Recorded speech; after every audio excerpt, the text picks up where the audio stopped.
अब जो next topic है हमारा इस चैप्टर का, इंडिया कॉन्फ्लिक्ट विद पाकिस्तान।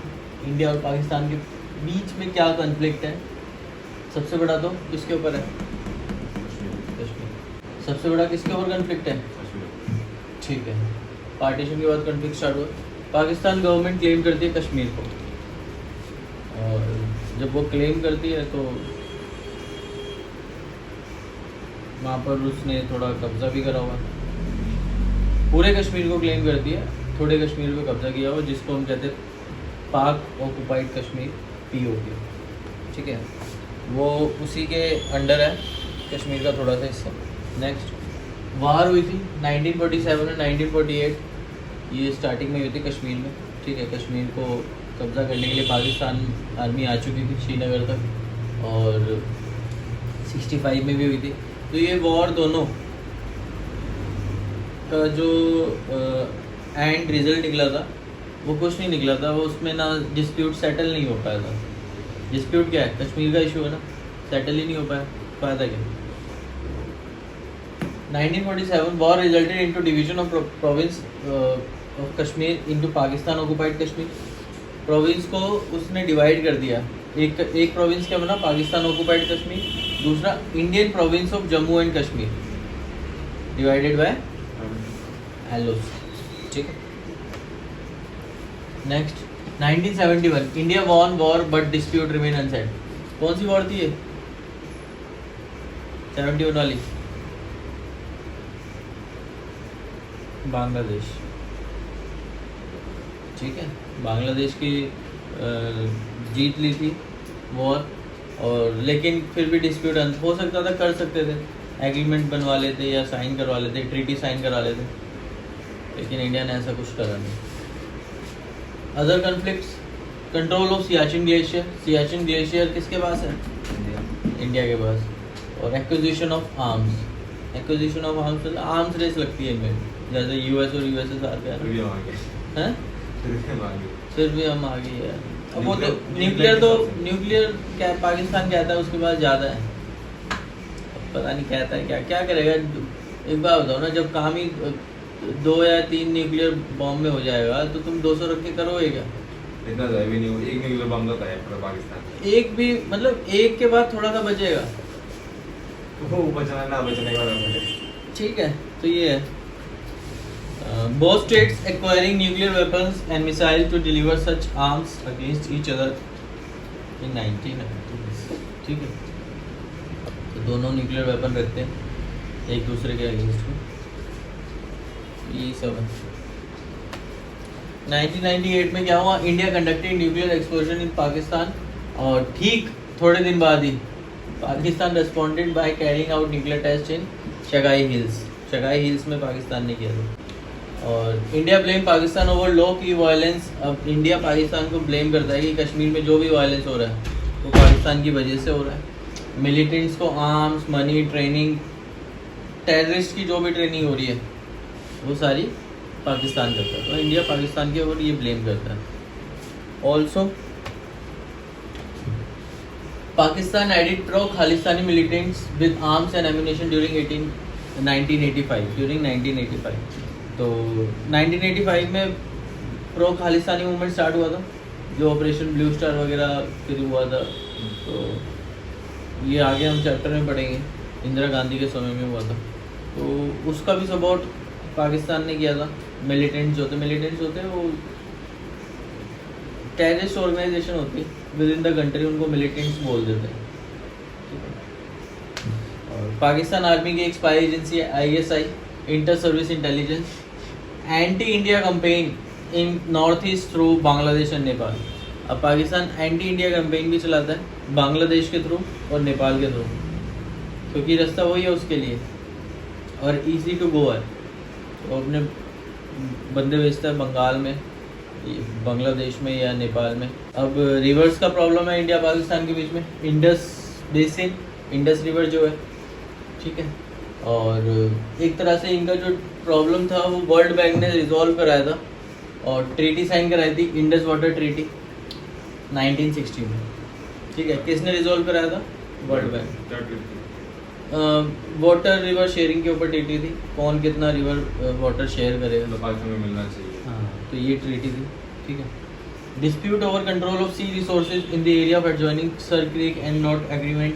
तो इसमें ऐसा है कि गुजरात के पास जो पाकिस्तान है, ठीक है, सर क्रीक लाइन बोलते हैं उसको। तो वहाँ पर क्या है कि अब जो मैं आपको बता रहा था territorial resources, territorial sea access कैसे कर सकते हैं, तो उसका भी डिस्प्यूट चलता है, क्योंकि दोनों की मतलब आसपास अटैच है ना। मतलब अगर तुम देखोगे तो गुजरात ऐसे है, पाकिस्तान ऐसे है, ठीक है। तो कहीं ना कहीं ये वाला जो एरिया है सी वाटर्स का, तो वो कन्फ्लिक्ट में आता होगा। अगर मान लो गुजरात है ऐसे, ठीक है, इधर गुजरात है, इधर पाकिस्तान है, तो ये वाला जो सी वाटर एरिया है वो कन्फ्लिक्ट में आता है, ठीक है। Next, India and it's other neighbour. अब सबको दिक्कत है इंडिया से, सबको दिक्कत है सबको। बांग्लादेश क्या कहता है, issue over sharing of Ganga Brahmaputra river water, ये पहला इशू है। Unhappy with Bangladesh denial. अब इंडिया क्या कहता है कि बांग्लादेश इलीगल इमिग्रेशन करता है, जैसे रोहिंग्या मुस्लिम्स आ रहे हैं ना, बांग्लादेश से तो आ रहे हैं। और it's support for anti Indian Islamic fundamentalist group, और बांग्लादेश कहीं ना कहीं एंटी इंडिया इस्लामिक ग्रुप को भी सपोर्ट करता है, जो इस्लामिक ग्रुप इंडिया के अगेंस्ट में विद इन इंडिया। तो ये मतलब इलीगल इमिग्रेशन के थ्रू करता है, ठीक है। बांग्लादेश क्या कहता है, गंगा और ब्रह्मपुत्र रिवर का इशू है, ठीक है। और दूसरा, बांग्लादेश इंडियन ट्रूप्स को, अब हमें नॉर्थ ईस्ट में जाना है, तो बांग्लादेश को जैसे हमने आज़ाद कराया, तो एक ट्रीटी साइन करा देता कि भाई ये रास्ता हमारा है, हम इस रास्ते से अपना इंडियन आर्मी जाए, तो बांग्लादेश अलाउ नहीं करता इंडिया को, ठीक है। तो ये चीज़ है। Next, Bangladesh decision not to export natural gas. Bangladesh का जो डिसीजन है कि नेचुरल गैस एक्सपोर्ट नहीं करेगा इंडिया को। ये अपने इनकी चोचले। Bangladesh allow Myanmar to do so through the Bangladeshi territory. जब हम कह रहे हैं कि भाई हमें जाने दो अपनी टेरिटरी से, वो हमें नहीं जाने दे रहा, लेकिन म्यांमार को जाने देते। हाँ, तो जो भी है मतलब अलाउ कर देता है टेरिटरी में से कुछ भी है, या ट्रेड क्या है, कुछ भी है, ठीक है। ठीक है। बांग्लादेश अब क्या सोचता है कि Indian government behave like a regional bully over sharing of river, मतलब कि गुंडे की तरह काम करता है रिवर वाटर शेयर करने में, ठीक है। Trying to extract its natural gas and being unfair in trade. तो वो इलीगली इंडिया बांग्लादेश के नेचुरल गैस एक्सट्रैक्ट कर रहा है, ऐसे इल्ज़ाम लगा रहा है। इल्ज़ाम है सब। एनकरेजिंग रेबेलियन इन दी चिटगोंग हिल्स। चिटगोंग हिल्स बांग्लादेश का है हिस्सा है, तो वो कहता है कि यहाँ हमारे इस हिस्से में एनकरेज कर रहा है रेबेलियंस को। रेबेलियंस होते हैं वो जो क्या कहते हैं, रेबेल, जो सरकार के खिलाफ वो स्टार्ट नहीं करते थे, अगेंस्ट में हो जाते हैं, उनको कहते हैं रेबेलियंस। मेरे को हिंदी का वर्ड याद नहीं आ रहा इसका, समझ गया ना, ठीक है। अब डिस्पाइट डिस्प्यूट के अलावा बांग्लादेश और इंडिया के बीच में बहुत सारे कॉर्पोरेट इशू जो हैं, बहुत सारे इशू कॉर्पोरेट किए गए हैं, ठीक है। और इकोनॉमिक रिलेशन इंप्रूव हुए पिछले 10 सालों में। उसके अलावा Bangladesh part of India's look east policy. Look east policy क्या है, and want to link up south east Asian with via Myanmar. Bangladesh India का look east policy. Look east policy, east में अगर आपको जाना है तो आप बांग्लादेश और म्यांमार के थ्रू ही जाओगे, ठीक है, ऐसा है जो साउथ ईस्ट एशिया है। और corporated disaster management and environment issue पे कॉर्पोरेट किया, क्योंकि वहाँ पर साइक्लोन वगैरह आते रहते हैं, तो इंडिया हेल्प करता है। इंडिया हेल्प फिर भी कर देता है, जो मर्जी बोल भैया, हम क्या कर सकते हैं, करनी है, ठीक है। Identify common interest. Common interest जो भी है इनका, कॉमन इंटरेस्ट जैसे रिवर वाटर है, रिसोर्सेज है, या सुनामी में कुछ मतलब नेचुरल डिजास्टर के टाइम पे कुछ हो गया तो उससे निपटने का कुछ भी, मतलब कोई भी चीज़ है, कॉमन इंटरेस्ट दोनों को कॉर्पोरेट करते हैं, दोनों चीज़ें, ठीक है। अब इंडिया और नेपाल का, नेपाल भैया क्या कहते हैं, इन्जॉइंग वेरी स्पेशल रिलेशनशिप, बहुत इंपॉर्टेंट रिलेशनशिप इन्जॉय करते हैं। ट्रीटी बिटवीन टू कंट्रीज, दोनों के बीच में ट्रीटी हुई है allowed to travel and work without visa and passport. तो ट्रीटी हो रही है कि आप काम करो, जाओ, वीज़ा एंड पासपोर्ट। अगर आप लैंड रूट के थ्रू जा रहे हैं, आपको वीज़ा और पासपोर्ट की ज़रूरत नहीं है, सिर्फ आप अपनी एक आइडेंटिटी ले जाते हैं। लेकिन अगर आप वाया एयर रूट के जा रहे हो तो आपको पासपोर्ट तो चाहिए, वीज़ा नहीं है लेकिन पासपोर्ट एज अ आइडेंटिटी चाहिए। ठीक है, गए हो Nepal land by land allow है, ठीक है, तुम्हें पता होगा। बांग्लादेश में गया, हैं बांग्लादेश में गया। बांग्लादेश में गया, अच्छी बात है। Indian government displeasure as Nepal wants relation. तो इंडियन गवर्नमेंट थोड़ा सा दुखी हो जाती है जब नेपाल के अच्छे रिलेशन है चाइना के साथ। ठीक है, दुश्मन के साथ में लग हाँ, तो दुश्मन के साथ हाथ मिलाओगे तो बुरा तो लगेगा ही ना। तो ये सब चीज़ें।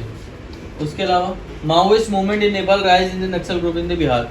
बिहार और नेपाल एडजस्टेंट है, बिहार है ना। तो जो माओइस्ट मूवमेंट नेपाल में चल रहा था, तो वो मूवमेंट कहीं ना कहीं अब आग लगी है, गर्मी तो फैलेगी। वो ये है कि बिहार में नक्सल मूवमेंट स्टार्ट, मतलब एक तरह से प्रमोट हो जाता है। ठीक है, Nepal think Indian government interfere the internal matter. Nepal को लगता है कि भारतीय सरकार हमारे आंतरिक मामलों में दखल अंदाजी करती है। ठीक है, Indian government design on it's river water and hydro electric, कि जो भी हाइड्रो इलेक्ट्रिक या रिवर वाटर का जो भी इशू है, इंडियन गवर्नमेंट इस पे अपने आप ही काम करती है, हमसे कुछ नहीं पूछते ना हमें कुछ बताती है। ठीक है, prevent Nepal to get sea access, और नेपाल को रोकती है सी रूट या सी एक्सेस करने में। तो उसके बाद है ही नहीं ना सी, तो क्या करें। तुम जाओ चाइना के बाद उससे ले लो सी, जाओ साउथ चाइना सी ले लो। ठीक है, तो थोड़े स्टेबल रिलेशन है और होप करते हैं आगे रहे। ठीक है, इंडिया एंड श्रीलंका। अब इंडिया श्रीलंका की बात करते हैं। आफ्टर मिलिट्री इंटरवेंशन हुआ था ना, इंडियन आर्मी भेजी गई थी, Indian army peace keeping force भेजी गई थी तो 1987 में। तो इंडियन गवर्नमेंट ने श्रीलंका के इंटरनल मैटर्स से मतलब इंटरफेयर करना या डिसएंगेजमेंट करना बंद कर दिया, मतलब इंगेजमेंट करना बंद कर दिया। क्यों? क्योंकि उनका अपना इंटरनल मैटर और हमसे रिजॉल्व भी नहीं हुआ, क्योंकि हमारा एथनिक ग्रुप, हमारा एक ग्रुप तमिल्स का वहाँ पर भी है, तो हम नहीं कर सकते ना। किसको प्रोटेक्ट करेंगे? कंट्री को प्रोटेक्ट करने जाएंगे या अपने ग्रुप को देखेंगे? क्योंकि हमें इंटरनली भी प्रेशर है ना, क्योंकि हमारी बहुत बड़ी स्टेट है तमिलनाडु। ठीक है, फ्री ट्रेड एग्रीमेंट साइन किया हुआ है, और India help to post tsunami reconstruction in Sri Lanka. अब श्रीलंका में इंडिया ने मदद करी है कि जो भी सुनामी की रिकंस्ट्रक्शन है, पोस्ट सुनामी रिकंस्ट्रक्शन, वो सब इंडिया करे थे। क्लियर?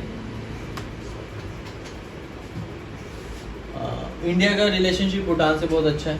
ठीक है, और भूटान में जो भी मिलिटेंट्स है या गोरिल्लाज मिलिटेंट्स हैं, वो इंडियन गवर्नमेंट ने हटाने में बहुत ज़्यादा मदद करी है। और involve in hydro electric project, जो भी भूटान का हाइड्रो इलेक्ट्रिक प्रोजेक्ट है वो इंडिया ने ही करवाया है। ठीक है, इंडिया विद मालदीव्स, बहुत अच्छे रिलेशन है। मालदीव्स टूरिज़्म के लिए बहुत सारे इंडियंस जाते हैं। और 1988 में Tamil Mercenaries from Sri Lanka attack Maldives. मैंने जैसे आपको बताया था, तमिल मर्सिनरीज थी, उन्होंने मालदीव्स पे अटैक करना शुरू कर दिया था। और उसके बाद इंडियन एयरफोर्स और इंडियन नेवी ने इनको रोका इन्वेजन से। तो थोड़े से तो फिर भाई आप बचाओगे किसी को तो रिलेशन अच्छे हो जाएंगे। ठीक है, contribute towards the islands economic development. तो इंडिया कहीं ना कहीं पैसा भी देता है। ठीक है, कि आप अपना जो भी इंफ्रास्ट्रक्चर बनाने का पैसा देता है और इकोनॉमी उससे डेवलप होती है ऑब्वियसली। टूरिज्म चलता है ना हाँ, मालदीव फुली टूरिज्म पे चलता है। इस्लामिक कंट्री है, मतलब मुस्लिम वो है, उसका प्राइम मिनिस्टर। तो बाकी ये कन्फ्लिक्ट क्या है, अगर अदर कंट्रीज में देखें तो नेपाल और भूटान का माइग्रेशन है। ठीक है, बांग्लादेश और म्यांमार का माइग्रेशन, जो भी नेबरिंग कंट्रीज है उनमें माइग्रेशन, इलीगल माइग्रेशन तो कन्फ्लिक्ट होगा ही होगा। ठीक है, differences due to geography and India centrally locate that borders the other. तो इंडिया की दिक्कत क्या है, इंडिया बिल्कुल बीच में है सबके साथ, तो थोड़ा बहुत इलीगल माइग्रेशन का इशू तो होगा। जब एक बढ़िया तंदुरुस्त बच्चा ऐसे बैठा हो बीच में और आसपास छोटे छोटे बच्चे हो, तो लोग, उन छोटे छोटे बच्चों को लगेगा कि ये हमें परेशान करता होता नहीं। क्लास में एक बुली होता है, लंबा चौड़ा सा तुम्हारी तरह, क्योंकि आसपास ऐसे बराबर वालों को परेशान करता है। लास्ट जो टॉपिक है पीस एंड कोऑपरेशन की बात करते हैं। South Asia region recognise importance of cooperation friendly. तो इन्होंने एक ये साउथ एशिया ने रिकग्नाइज करा कि भाई फ्रेंडली रिलेशन होने बहुत ज़रूरी है, ठीक है, और शांति बनाए रखना बहुत जरूरी है। तो उन्होंने एक ऑर्गेनाइजेशन फॉर्म करी सार्क 1985 में। मेंबर साइन द साफ्टा, और इनके मेंबर्स ने साफ्टा साइन करी थी, south Asia free trade agreement, जो एक फ्री ट्रेड जोन होगा। और साफ्टा साइन करी थी इन्होंने 2004 में, तो 2006 तक वो इफेक्ट में आ चुकी थी, ठीक है। तो बहुत सारे प्रोविजंस वगैरह होते हैं, चेंजेस होते हैं, तो उसके अकॉर्डिंग, ठीक है। Knowing as the trade tariff by 20%, तो 20% तक ट्रेड टैरिफ खत्म हो गया था, ठीक है। Our neighbour fear SAFTA is the way for India to invade market. अब हमारे छोटे छोटे भाइयों को लगता है जो आसपास के हैं कि साफ्टा फ्री ट्रेड है, तो हम इंडिया हमारी मार्केट पे कब्जा कर लेगा फ्री ट्रेड करके, टैक्स भी नहीं दे रहा, आ भी क्या कब्जा भी कर लिया, तो ये है, ठीक है। इंडिया ऑलरेडी हैज़ बायलैटरल, तो इंडिया कह रहा है हमें साफ्टा की जरूरत नहीं है, मेरे पहले ही बायलैटरल एग्रीमेंट हो रखे हैं, किस किस के साथ, भूटान, नेपाल, श्रीलंका, ठीक है। कह रहा हमें साफ्टा की जरूरत नहीं है, तुम रखो साफ्टा अपने पास, ठीक है। India and Pakistan agree to reduce risk of war. India और पाकिस्तान ने मिलके अब थोड़ा सा कम किया है कि चलो भाई वॉर वगैरह नहीं होनी चाहिए, ठीक है। Leaders have met at summit to understand each other, तो मिले हैं लीडर्स इंडिया के दोनों तरफ से। नंबर ऑफ बस रूट्स, बहुत सारी बस रूट्स इंडिया से पाकिस्तान, पाकिस्तान से इंडिया आती जाती है, ठीक है। अमृतसर गोल्डन टेम्पल से, और नानक साहिब जो पाकिस्तान में, करतारपुर साहिब, करतारपुर कॉरिडोर है ना, करतारपुर कॉरिडोर है कि आपको अगर अमृतसर से जाना है पाकिस्तान करतारपुर साहिब देखने, तो एक करतारपुर कॉरिडोर है, वहाँ पर बस चलती है, आप जा सकते हो और वापस आ सकते हैं, और प्रॉपर आपके साथ फुल सिक्योरिटी होगी, कुछ भी नहीं होगा, तो चले जाना पाकिस्तान, ठीक है। Trade between two parts of the Punjab, Punjab के दोनों पार्ट, हमारे पास भी छोटा पंजाब है, उनके पास तो पंजाब वहाँ पर सबसे बड़ा प्रोविंस है, पता है तुम्हें, वहाँ का सबसे बड़ा प्रोविंस ही पंजाब है, ठीक है। तो इन दोनों के बीच में ट्रेड होता है। चाइना एंड यूएस की player in the south Asia, तो ये बाहर से ये बैठ के देख रहे हैं, वो क्या कहते हैं उसको, बायनाकुलर से क्या हो रहा है। अच्छा, शांति है, नेपाल को उकसा दिया, नेपाल ने अगले दिन अपना मैप चेंज कर दिया, उत्तराखंड ले आया मैप में। अच्छा, शांति है, पाकिस्तान को उकसा दिया, 4 भेज दो टेररिस्ट जो नए आए थे।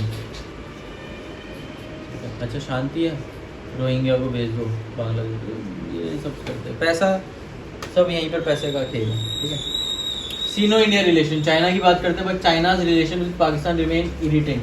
हमारे चाइना से रिलेशन अच्छे हो सकते हैं, लेकिन चाइना पाकिस्तान के पास जाता है तो हमें थोड़ा सा इरिटेशन होती है कि भाई ये जा क्यों रहा है, बेकार में रिलेशन ख़राब कर रहा है, वो तो डेवलप तो है नहीं, वो तुम्हें भी ले डूबेगा और चाइना को ले डूबेगा वो,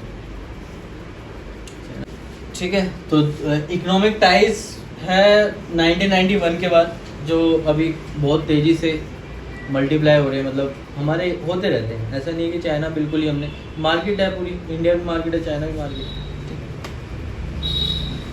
after cold war US involvement increase in south Asia, ठीक है। तो साउथ एशिया में यूएस का, क्योंकि वहाँ से कोल्ड वॉर से उसका ख़त्म हो गया ना, वहाँ पर जो उसका रोल था, यूएसएसआर डिसइंटीग्रेट हो चुका है, तो अब साउथ एशिया में घुसा है। यूएस ने गुड रिलेशन बनाया है दोनों के साथ, और लिबरल एंड इकोनॉमिक रिफॉर्म्स दोनों के साथ है, ठीक है, दोनों के साथ चल रहे हैं, लेकिन पीछे वाली गेट से पाकिस्तान को सपोर्ट कर दे।